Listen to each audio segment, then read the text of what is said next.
We had a lot of students wanting to hang out in the hallway and they weren't going to class. When I first came, there was a big attendance issue. We've got students that are here.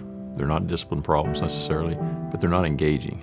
Trying to build someone who can be a self-starter, but first they have to get off the couch and get moving in the right direction. We had murals in the school, but they were very outdated, drab, and the kids wanted it to change. When I came here last year, there was more conflict between everybody. Like, everyone really didn't know each other like that. We had numbers of suspensions that were far exceeded the average within the district. Our graduation rate was projected to be 19%. We were noted for having the lowest scores in the region. I've seen students that have been suicidal, depressed, angry.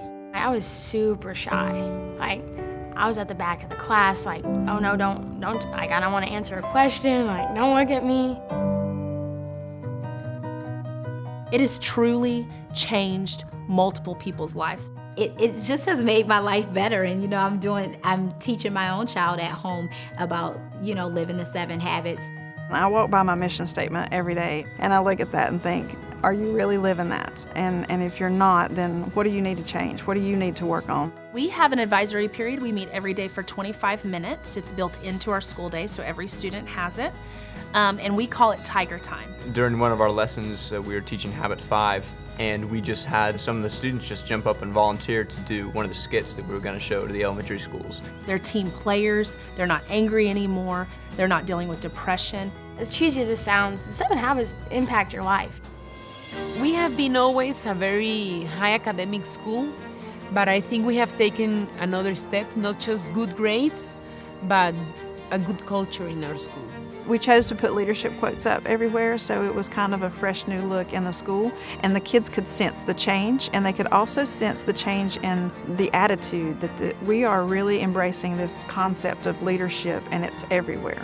So if you look around our school, you will see different posters, different wall hangings, different student-centered created projects about the 7 habits. I really like being a leader, how you can synergize with your friends. I have a voice in my school. They feel like they now have a voice and that it's listened to, and therefore they want their school to be the very best that they can imagine. It's pretty hard for adults to let go, but once you let go and you trust them, you see amazing things happen. What's so great about like being at Pryor High School and a part of the lead team is that it's basically solely like student-led. It's on us, like we're responsible. As time has passed, we've been able to put more and more of the responsibility with the students and made our jobs easier. Staff have indicated that they feel a sense of belonging in the building. They have a sense of voice. This year, everyone's improving. Everyone get along better. Like, they see each other as family. We have seen a drastic decrease in school suspensions, a drastic decrease in the number of violent incidents. You can feel it. Kids are laughing. They're greeting you. They're not sneering at people and making fun of people. It's truly like a family environment. That's the culture of the high school that has the leader in me. In the lead team, I have gained a lot of confidence. Like, I'll sing if you want me to, you know? It might not be very pretty.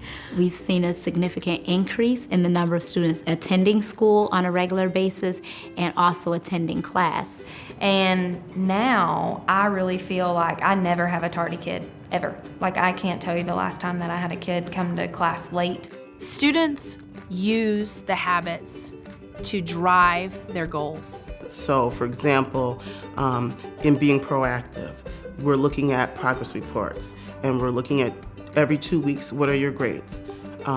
Do you know what assignments you're missing?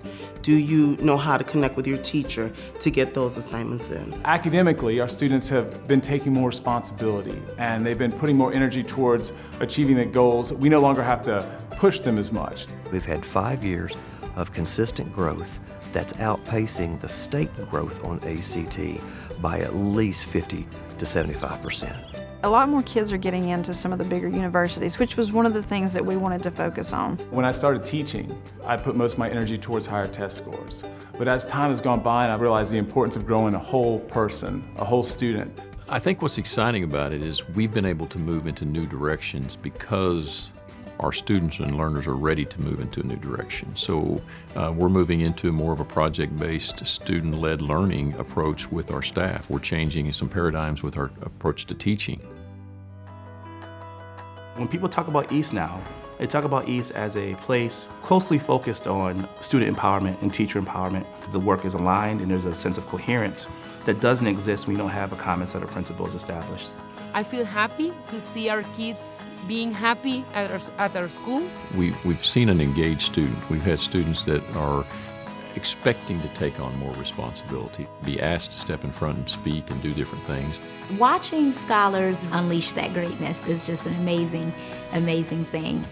Just a small town girl living in a lonely world.